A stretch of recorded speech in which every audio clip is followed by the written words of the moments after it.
अच्छा जी, अस्सलाम वालेकुम। मेरी वॉइस आपको आ रही है?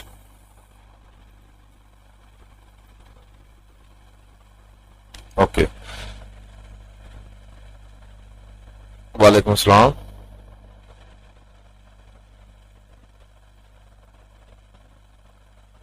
लिमिट फुल हो गया, बस देर हो गई है, यही कुछ होता है ना। और भी तो है, जो पहले आओ पहले पाओ। अच्छा जी, आज का जो लेक्चर है आपका ये सिंपल सा, मैं जो स्टार्ट करूंगा बिल्कुल बिगिनर लेवल से स्टार्ट करूंगा। अगर किसी ने सीखा है तब भी मोस्ट वेलकम, बैठे इंशाल्लाह नॉलेज गेन ही होगा, कमी नहीं आएगी। ठीक है, जिसने नहीं सीखा वो तो पिछले सीख ही जाएगा इंशाल्लाह। तो फर्स्ट ऑफ ऑल हमारा जो आज का फर्स्ट लेक्चर है वो है व्हाट इज फॉरेक्स।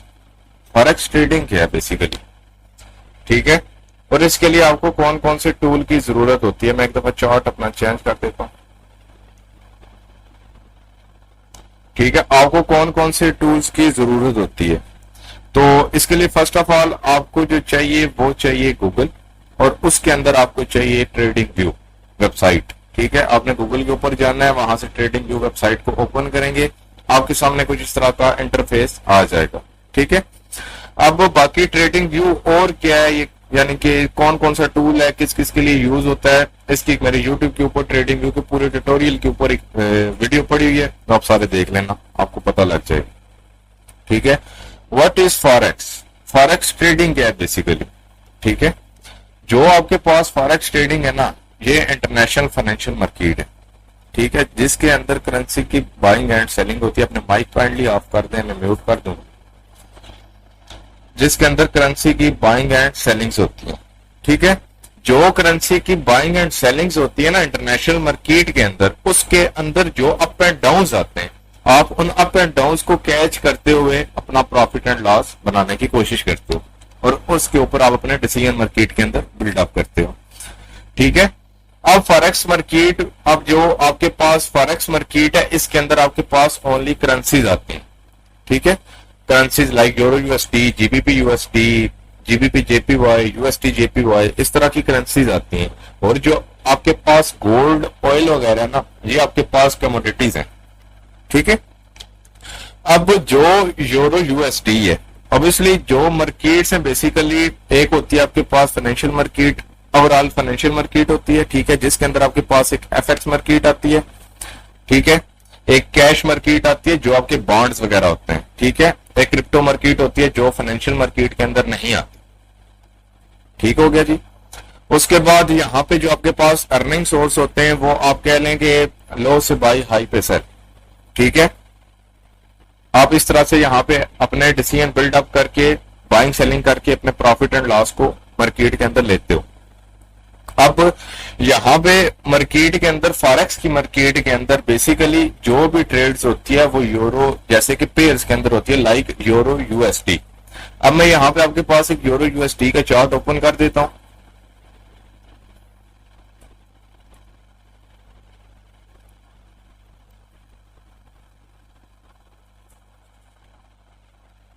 जब आपके पास एक यूरो यूएसडी का चार्ट आ गया, ठीक है, अब जब आपके पास यूरो यूएसडी है, अब ये चार्ट सिर्फ यहाँ पे आपके सामने विजिबल नहीं हो रहा, बल्कि ये सारी दुनिया के अंदर इसी तरह चल रहा है।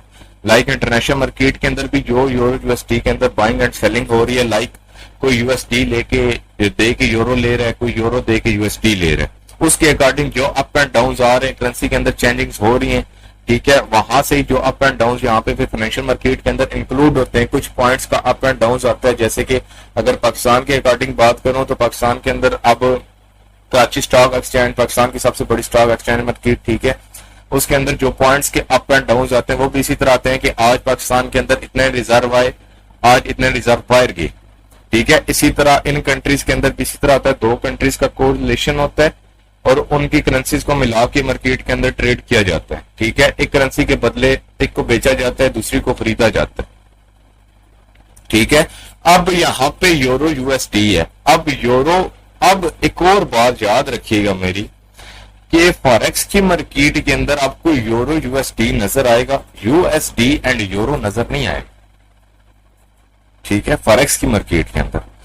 अब यहां पे आपके पास अक्सर ना एक क्वेश्चन भी किया जाएगा, जब आप किसी जगह पे जाओगे, लेट्स सपोज अगर आप कहीं जॉब के लिए जा रहे हो या किसी इंटरव्यू के लिए जा रहे हो इस फील्ड के अंदर, या आप किसी सीनियर ट्रेडर के पास बैठे हो, वो आपका नॉलेज चेक करना चाह रहा है, वो बिल्कुल बेसिक्स आपके सामने क्वेश्चन रखेगा कि मार्केट के अंदर यूरो यूएसडी है, यूएसडी यूरो क्यों नहीं है। ठीक है, अब बहुत से बंदे होंगे जो ट्रेडिंग यहाँ पे सीख के बैठे हुए होंगे, लेकिन मैं गारंटी कहता हूं उनको भी ये बात पता नहीं। अब मार्केट के अंदर यूरो यूएसडी है ना, जो एक बात मेरी याद रखिएगा, जो मार्केट के अंदर स्ट्रॉन्ग करेंसी है वो बेस करेंसी बनती है। ठीक है, अब यूरो यूएसडी से स्ट्रॉन्ग है तो यूरो यहाँ पे बेस है, जो वीक करेंसी आती है वो को करेंसी बनती है मार्केट के अंदर। ठीक है, अब यूएसडी यूरो से वीक है, यूरो स्ट्रॉन्ग है, रीजन कि यूरो यूएसडी। ठीक है, इसलिए यूरो यूएसडी से पहले आता है। ठीक है, जैसे कि जीबीपी यूएसडी, यूएसडी जीबीपी आपको नजर नहीं आएगा मार्केट के अंदर। ठीक है, जो स्ट्रॉन्ग करेंसी होगी वो आपको पहले नजर आएगी। अब फॉरेक्स के अंदर और आपको मोस्ट इंपॉर्टेंट चीजें जो चाहिए, ये तो बिल्कुल एक बेसिक सा हो गया कि फॉरेक्स क्या है और किस तरह से चलती है। अब फॉरेक्स के अंदर ना कामयाबी के लिए, स्पेशली सक्सेस के लिए जो आपको इंपॉर्टेंट चीजें चाहिए, मार्केट का डीपली नॉलेज होना चाहिए आपको। ठीक है, मार्केट के नॉलेज के अंदर आपके पास प्राइस एक्शन इंक्लूड है, एसएमसी इंक्लूड है, ठीक है, आईसीटी इंक्लूड है।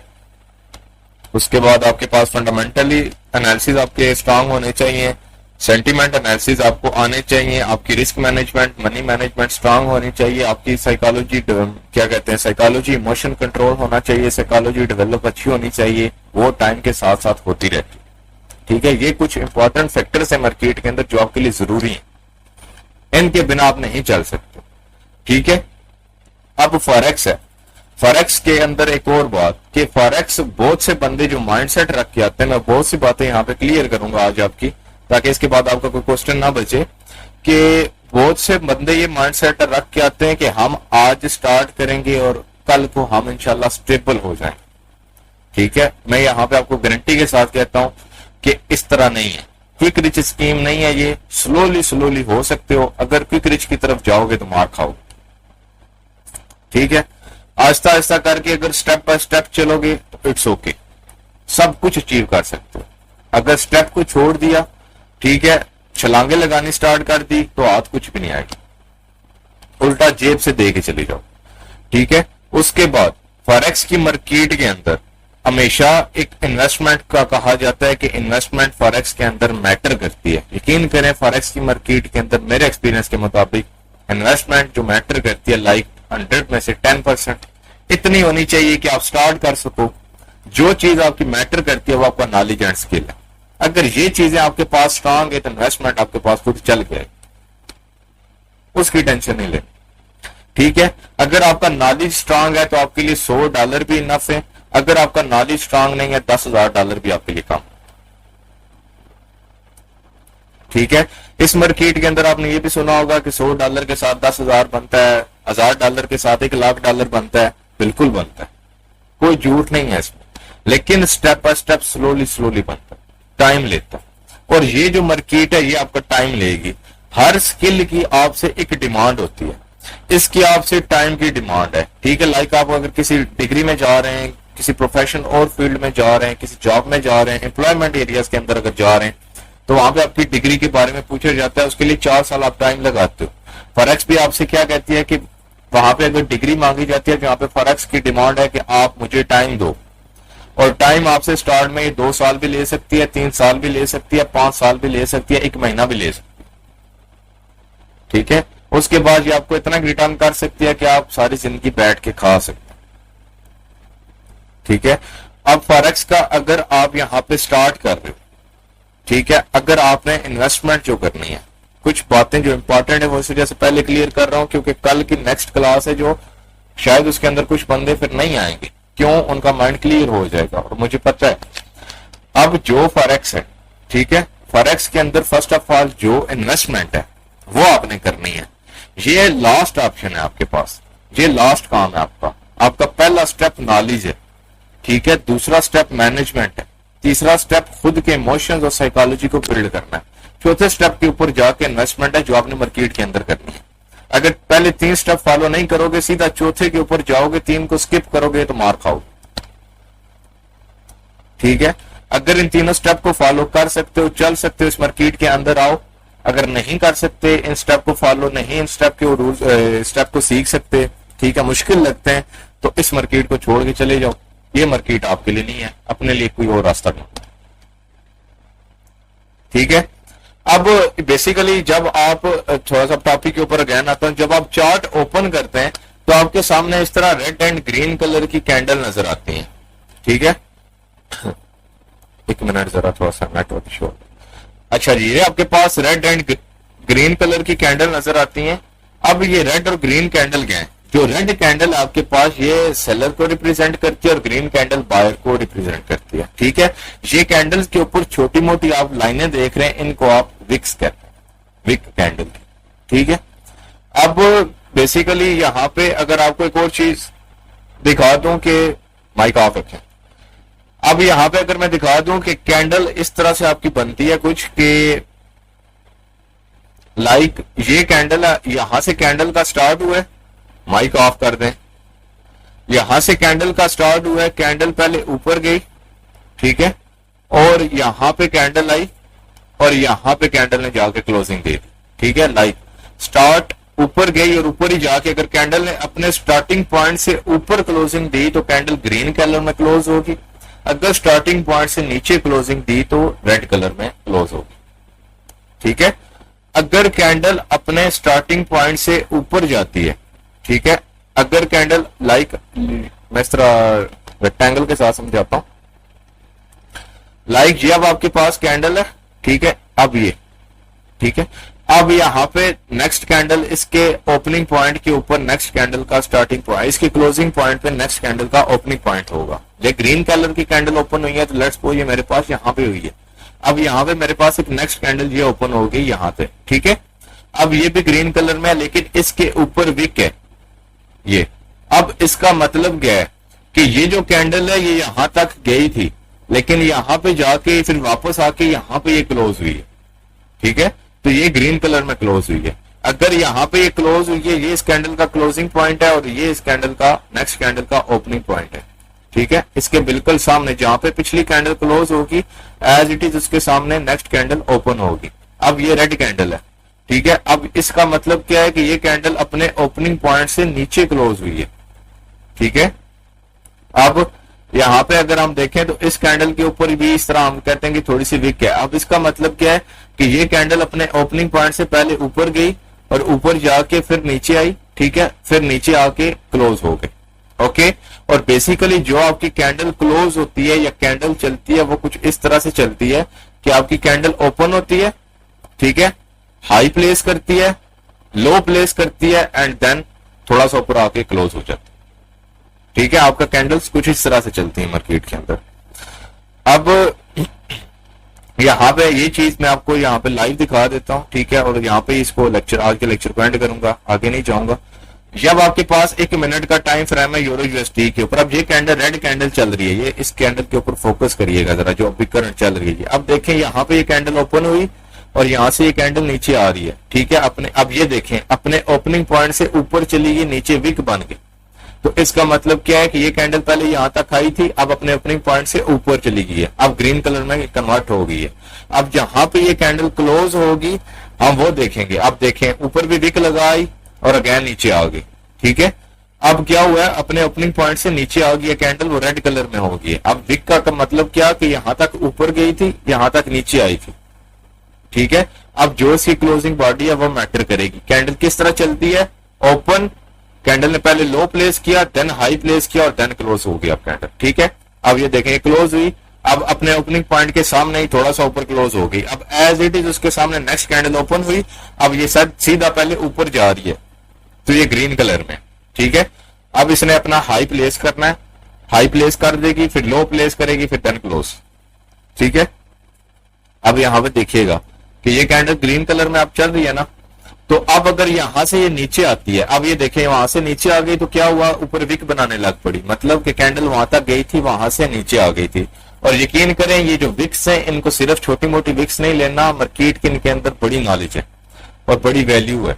ठीक है, अब यहां पे ये देखें विक लगा के कैंडल अपना हाई प्लेस करके कैंडल नीचे आ रही है, अब लो प्लेस करना है। अब कैंडल लो प्लेस करेगी और लो प्लेस करके अगेन ऊपर चली जाएगी। ठीक है, अगेन थोड़ा सा ऊपर जाके कैंडल अपना क्लोज कर देगी, जैसे कि मार्केट के अंदर कैंडलस्टिक पैटर्न चलता है। और आपकी मार्केट के अंदर कैंडल्स इसी तरह से चलती हैं, ठीक है। अब ये देखें, ये कैंडल इसी तरह नीचे आके ही क्लोज होगी। अब यहाँ पे आपके पास टाइम फ्रेम होता है, यहाँ पे लाइक M1, 2M, 3M इस तरह। इसका मतलब क्या है कि 1 मिनट के अंदर आपके पास ये जो रेड एंड ग्रीन कैंडल नजर आ रही है, ये एक कैंडल 1 मिनट की है। 15 मिनट के टाइम फ्रेम के अंदर आपके पास एक कैंडल 15 मिनट की है। 30 मिनट के टाइम फ्रेम के अंदर आपके पास एक कैंडल 30 मिनट की है। H4 के टाइम फ्रेम के अंदर आपके पास एक कैंडल H4 4 घंटे की है। और 1D के अंदर आपके पास 1 कैंडल 1 दिन की है, पूरे 24 घंटे की। लाइक अगर मैं यहाँ पे 1D पे चला जाऊं तो अब ये देखें, ये अब आपके पास एक कैंडल चल रही है, ये पूरे दिन की कैंडल है आज, ठीक है। और इस कैंडल को भी क्लोज होने में 4 घंटे 7 मिनट बाकी है, ठीक है। अब 4 घंटे 7 मिनट बाद ये कैंडल क्लोज होगी और नेक्स्ट डे कैंडल स्टार्ट हो जाएगी, ठीक है। ये जो आपकी मार्केट है 24 घंटे चलती है, इसके अंदर कोई टाइम लिमिट नहीं है, आप जब चाहो ट्रेड कर सकते हो। इस मार्केट के अंदर 3 सेशन होते हैं, क्या कहते हैं, टोक्यो, सिडनी, जो दोनों सेशन होते हैं इनको एशियन सेशन ही कहते हैं, लंदन और न्यूयॉर्क, ठीक है। अब जो मार्केट के अंदर सिडनी टोक्यो सेशन है, ये ऑलमोस्ट आप कह लें कि सुबह 11 बजे से पहले पहले आप कह सकते हैं, ठीक है, ये चलते हैं। इसके अंदर गोल्ड की मार्केट के अंदर इतना वॉल्यूम नहीं होता, यूएसडी की मार्केट के अंदर इतना वॉल्यूम नहीं होता, JPY AUD पेयर्स के अंदर ज्यादा वॉल्यूम होता है, ये उनकी मार्केट है, आप उनको ट्रेड कर सकते हो। 11 बजे के बाद लंदन सेशन स्टार्ट होता है, ठीक है। उसके अंदर आपके पास फिर ब्रिटिश पाउंड वगैरह के अंदर वॉल्यूम आना स्टार्ट हो जाता है और थोड़ा सा यूरो के अंदर भी वॉल्यूम आना स्टार्ट हो जाता है। आप इन पेयर्स को ट्रेड कर सकते हो, यूएसडी के अंदर भी वॉल्यूम आना स्टार्ट हो जाता है, ठीक है। तो आप इन पेयर्स को इस टाइम के अंदर ट्रेड कर सकते हो, इस टाइम मार्केट के अंदर ज्यादा वॉल्यूम होता है। और फिर आपके पास शाम को 5:30-6 बजे न्यूयॉर्क सेशन ओपन होता है, ठीक है। न्यूयॉर्क सेशन, एक बात और बता दूं कि आपकी दुनिया पूरी के अंदर सबसे बड़े जो एक्सचेंज है उनके अंदर इस टाइम न्यूयॉर्क दुनिया का फॉरेक्स ट्रेडिंग की मार्केट के बाद मोस्ट, यानी कि आप कह सकते हैं दुनिया का सबसे बड़ा एक्सचेंज है फॉरेक्स की मार्केट के बाद, जिसके अंदर सबसे ज्यादा वॉल्यूम है। और यही रीजन है कि जब न्यूयॉर्क सेशन के अंदर ओपनिंग होती है, जब अमेरिकन मार्केट्स ओपन होती हैं शाम 5:30-6 बजे, तो एक दफा मार्केट पूरी हिल जाती है, ठीक है। मार्केट के अंदर जो मूव पूरे दिन में नहीं आता वो 1 घंटे में आता है उस टाइम। क्यों? क्योंकि पूरी दुनिया का सबसे बड़ा एक्सचेंज उस टाइम ओपन होता है, ठीक है। फिर इन्वेस्टर मार्केट के अंदर इन्वेस्ट करना स्टार्ट करते हैं। इस वजह से शाम को 5:30-6 बजे आपके पास मार्केट के अंदर एक बिग मूव नजर आते हैं आपको। तो उसके बाद आपके पास ये जो मार्केट है इसके अंदर मेरे अकॉर्डिंग बेस्ट टाइम फ्रेम है, ठीक है। तो सेशंस के अंदर ही आप ट्रेड करनी है, लाइक लंदन, न्यूयॉर्क, इस तरह के सेशन के अंदर। अगर आप गोल्ड को ट्रेड कर रहे हैं तो लंदन, न्यूयॉर्क बेस्ट। अगर आप करेंसी को ट्रेड कर रहे हैं तो यूरो यूएसडी वगैरह को या AUD JPY को तो सिडनी टोक्यो के अंदर और लंदन दोनों के अंदर कर सकते हैं। स्टार्ट में आपने करेंसीज के ऊपर ज्यादा रहना है, गोल्ड के ऊपर स्टार्ट में आपने नहीं आना, ठीक है। करेंसी के ऊपर थोड़ा ज्यादा रहना है, जब करेंसी के ऊपर थोड़ी अच्छी ग्रिप बन गई फिर गोल्ड के ऊपर आप आहिस्ता आहिस्ता मूव करना खुद को स्टार्ट कर दें, ठीक है। मेरी बातें सबको समझ आ गई?